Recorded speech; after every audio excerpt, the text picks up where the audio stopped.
आकांक्षा जी। राधा वल्लभ श्री श्री हरिवंश महाराज जी। महाराज जी, जैसे हम श्री जी के लिए भोजन बनाते हैं, उस समय अगर मक्खी या मच्छर उसमें गिर जाए या बाल गिर जाए तो भोजन दूसरा बनाना पड़ेगा। ये सावधानी रखनी पड़ेगी। इसीलिए भोजन बनाते समय बालों को कपड़े से बांध लेना चाहिए। भोजन बनाते समय बिल्कुल एकाग्र रहना चाहिए कि कोई मच्छी उस पर ना आवे, हमारे बाल ना गिरे। भोजन बनाते समय बातचीत नहीं ज्यादा कर, अगर बातचीत करनी तो ऐसे करनी चाहिए, नहीं तो हमारी थूक की छिट्टी गिरेंगी तो हम ठाकुर जी को कैसे भोग लगाएंगे। ये सावधानी रखनी चाहिए कि बाल है, मक्खी है, जूठापन है, ये ना होने पावे, अशुद्धता ना होने पावे। फिर बड़े प्यार से भगवान को भोग लगा के प्रसाद पाओ तो वही तुम्हारे पापों का नाश करके बुद्धि को शुद्ध कर देगा। मनुजा जी जबलपुर से। राधे राधे। राधे राधे महाराज जी। महाराज जी, रामचरितमानस के अनुसार काकभुसुंडी जी जब गरुड़ जी को कथा सुना रहे हैं, तब लोमश ऋषि के श्राप के प्रसंग में बताते हुए कहा है कि निर्गुण रूप सुलभ अति, सगुन जान नहीं कोई, सुगम अगम नाना चरित, सुनि मुनि मन भ्रम होई। हाँ, देखो, निर्गुण तत्व का जब हम ज्ञान प्राप्त करते हैं तो सांख्य योग के द्वारा हम उसको सहज में जान सकते हैं। लेकिन जो सगुण रूप में अब रो रहे हैं, हे खग हे मृग हे मधुकर श्रेणी, तुम देखी सीता मृग नैनी, अब मोह नहीं हो जाएगा। देखो, सती जी को मोह हो गया जब भगवान श्री राम ऐसा पुकार करके कह रहे थे, हे खग हे मृग हे मधुकर श्रेणी, तुम देखी सीता मृग नैनी। तो भवानी जी के मन में आया कि दशरथ पुत्र राजकुमार है। उसी समय भगवान शंकर ने जय सच्चिदानंद परम धाम की जय। ये कैसे हो सकता है? भगवान शिव प्रणाम कर रहे हैं, जय सच्चिदानंद परम धाम, सच्चिद आनंद परम धाम स्वरूप। अगर ये परम धाम स्वरूप है तो जैसे शिव सर्वज्ञ वैसे सर्वज्ञ होने चाहिए। अगर ये सर्वज्ञ होते तो ये पूछते क्यों, हे खग हे मृग हे मधुकर श्रेणी, तुम देखी सीता मृग नैनी। अगर सर्वज्ञ नहीं तो शिव जी ने सच्चिदानंद कह के कैसे प्रणाम किया? अस संशय मन भयो अपारा। भगवान शंकर ने समझाया, सुनो, ये लीला कर रहे हैं। मुनि धीर जोगी विमल संतत मन से जिनका ध्यान करते हैं, ये परब्रह्म परमात्मा है। लेकिन सती जी के मन में बात शिव जी की जमी नहीं कि अगर परब्रह्म है तो हे खग मृग हे मधुकर श्रेणी, ये क्यों? भगवान शंकर ने कहा, जो तुम्हारे मन अति संदेहु तो किन जाय परीक्षा ले हो। गई और सीता का रूप धारण किया कि अगर ये राजकुमार दशरथ नंदन है तो देखते ही कहेंगे, आओ सीता मिल गई, आओ आओ सीते आओ। हे खग हे मृग, जब रो रहे हैं तो देखते ही गले लग जाएंगे सीता, बस हम समझ जाएंगे राजकुमार है। लेकिन जो ही लता से निकली जो उनका दशरथ नंदन राम, हे भवानी आपको प्रणाम करते हैं, और आप वृषभध्वज भगवान शिव के बिना कैसे?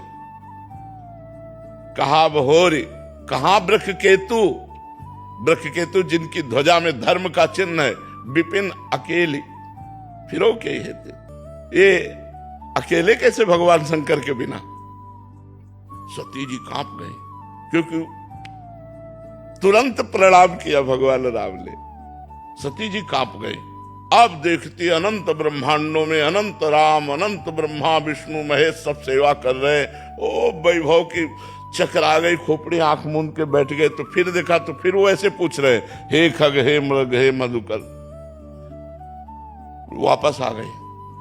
भगवान शंकर ने कहा, कुछ परीक्षा ली? तो इतना भयभीत हो चुकी थी भगवान की महिमा देखकर, उनका कछु न परीक्षा लील गुसाई कीन प्रणाम। तो कोई परीक्षा नहीं ली, बस जैसे आपने प्रणाम किया था वैसे ही हम प्रणाम करके आ गए। भगवान शंकर ने कहा, ऐसा कैसे हो सकता है? मेरे कहने पर संदेह नहीं गया और वहां केवल प्रणाम करके चली आई, झूठ। तब देखो शंकर धरि ध्याना, सती जो चरित कीन सब जाना, शिव संकल्प कीन मन माही, यही तन भेंट सती अग्ना। जाओ मैं तुम्हारा परित्याग करता हूं, आज से मैं पत्नी पद पर तुम्हें नहीं बैठा लूंगा, क्योंकि तुमने सीता का रूप धारण किया और सीता हमारी मां के समान पूज्य है। सबकी बुद्धि को प्रकाशित करने वाली देवी सती हैं। या देवी सर्वभूतेषु बुद्धि रूपेण संस्थिता नमस्तस्यै नमस्तस्यै नमस्तस्यै नमो नमः। जब उनको सगुण चरित देख करके संशय हो गया तो और किसको नहीं हो सकता। इसीलिए कागभूषण जी कहते निर्गुण की महिमा समझना सहज है, लेकिन सगुण की महिमा, जब भगवान अपने सखाओं के साथ श्री बाल कृष्ण बैठे हुए हैं वृंदावन की कुंज में, कोई केला का पत्ता, कोई ढाक का पत्ता, ऐसे बड़े बड़े पत्तों में अपनी अपनी भोजन सामग्री निकाली। एक ने मुंह में छाछ डाली बड़ी मीठी, इशारा किया कन्हैया को मुंह से मुंह में ट्रांसफर। ब्रह्मा जी देख रहे ये परब्रह्म है। अहीरों के छोरा अपने मुंह की जूठन उनके मुंह में डाल रहे हैं, पहले कोई नहीं देता। क्यों? क्योंकि पता नहीं खट्टी हो, हमारे कन्हैया को खट्टी लग जाए। पहले स्वयं दाल भात, हाँ बढ़िया, अब वो अंदर जाएगा नहीं, अब वो कन्हैया के मुख में जाएगा। भगवान भाव के भूखे है ना, जैसे सबरी जी के बेर, तो भगवान सखाओं का उच्छिष्ट पा रहे हैं। हर सखा पहले माखन मिश्री जो भी है पहले पाके देखता है, स्वादिष्ट तो कन्हैया के मुख में देता है। ये बात देखकर ब्रह्मा जी को आश्चर्य हो गया, परब्रह्म कैसा, ये ब्रह्म है। उतने में किसी सखा ने कहा कन्हैया बछड़े तो बहुत दूर चले गए, बोले तुम सब पाओ, हम अभी ला रहे हैं। वही दाल भात का कवर हाथ में लिए हुए, बंसी फेट में खुशी हुई, बछड़ों को खोजने गए। ब्रह्मा जी ने सखाओं को गायब कर दिया, अपनी मायामयी नींद में सुला दिया। अब देखा कि बछड़े नहीं दिखाई दे रहे, तो चलो सखाओं को बताएं चल के, तो यहां है तो सखा गायब और उधर बछड़े गायब, सखा बछड़े सब गायब कर। भगवान ने देखा कि अच्छा ब्रह्मा तुम्हारी ये कला है। अरे है तो बालक लेकिन सबके बाप है, उन्हीं की नाभ कमल से तो ब्रह्मा पैदा हुए। अपने आप को भगवान ने उतने ही बालकों के रूप में, उतने ही छकड़े छीका छड़ी जो जो था सब भगवान बन गए, उतने ही बछड़े बन गए। 1 वर्ष तक स्वयं भगवान बछड़े बनकर, ग्वाल बाल बनकर ब्रजवासियों को आनंद देते रहे। तो भगवान की जो सगुण लीला है इसको जानना बड़ा कठिन है। परीक्षित जी को प्रश्न आ गया कि भगवान का अवतार धर्म संस्थापनार्थाय संभवामि युगे युगे। तो ये रात में बहुत सी नौ युवतियों के साथ रास परीक्षित जी ने किया। तब श्री सुखदेव जी ने कहा परीक्षित तुम समझे नहीं, गोपी नाम च तत्पति नाम सर्वे साम्य च। गोपियों के पतियों के और सबके हृदय में जो आत्मा रूप से विराजमान है और स्व प्रतिबिंब विभ्रमा, जैसे बालक अपने प्रतिबिंब के साथ खेलता है ऐसे भगवान अपने आप से अपने आप में खेल रहे। तो बड़े बड़ों को भ्रम हो जाता है सगुण लीला देखकर। निर्गुण लीला में कोई भ्रम नहीं होगा, क्योंकि निर्गुण की कोई लीला ही नहीं। वो तो आत्म स्वरूप परब्रह्म परमात्मा स्वरूप है, उसका ज्ञान प्राप्त करो इसमें स्थित। और इनकी लीला 6वां दिन है, छठी मनाई जा रही है और पूतना को मार दिया 6 कोस का शरीर जिसका। अब कैसे समझ में आवे इनकी लीला है।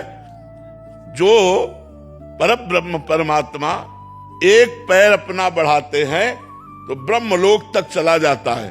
वो नंद बाबा की ऊंची डेहरी में चढ़ने की कोशिश की तो हाथ आगे हो गए और पैर जमीन से उठ गए, तो बीच छाती में रो रहे हैं ऐसे उसमें। और नारद जी आए थे दर्शन करने, तो नारद जी ने देखा कि अरे ये रो रहे परब्रह्म परमात्मा।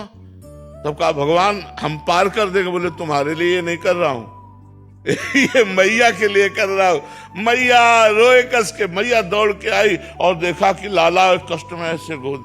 नारद जी कह रहे प्रभु प्रभु आपकी लीला आप ही जाने, नंद की डेहरी नहीं पार कर पा रहे आप, और एक चरण बढ़ाए तो ब्रह्मलोक तक पहुंच गया। तो सगुण लीला को जानना अत्यंत कठिन है, निर्गुण को तो ज्ञान के द्वारा जाना जा सकता है। Like and subscribe.